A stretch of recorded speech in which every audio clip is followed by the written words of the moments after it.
I hear sometimes in discussions people may be asked, new Muslims they may be asked from their family, like, okay, well, how do you know this is true? Like, how do you know this hadith is true?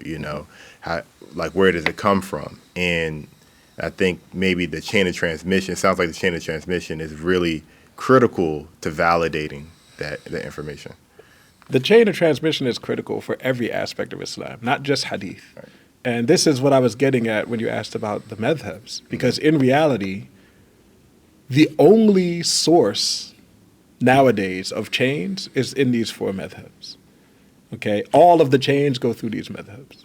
So if there's a person who's not following a madhab, then I know right away whatever knowledge he has, he didn't get it through a chain that goes back to the Prophet, because the only chains that exist going back to the Prophet come through these madhabs.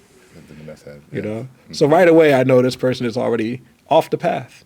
He's not learning from a teacher as the Prophet ﷺ commanded, or if he is learning from a teacher, he didn't investigate to see whether the teacher had changed. Right. I know, speaking just from personal experience, I might have heard something as a child, just picking it up in the masjid, and then go to actually look for that hadith, and it's not there, or it has a weak transmission, and so. Like when it comes to, I guess, madhabs or following a particular madhab, it sounds like you don't have to. Do you have to still worry about that problem, or is it because you're maybe sitting with a teacher, or you're sitting with someone that it's a little bit more avoided? So it's the top level scholars who determine which hadith are strong and which hadith are weak. Okay. So the madhabs are built entirely on strong hadith. Right. Okay, there's no madhab that's following or teaching weak hadith.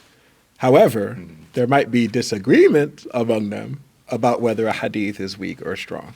Right. Okay, so there are cases where one madhab teaches something based on a hadith, and according to the methodology of that madhab, this hadith is strong. Some other madhab does not follow that hadith because the methodology that madhab is based on would declare that same hadith to be weak.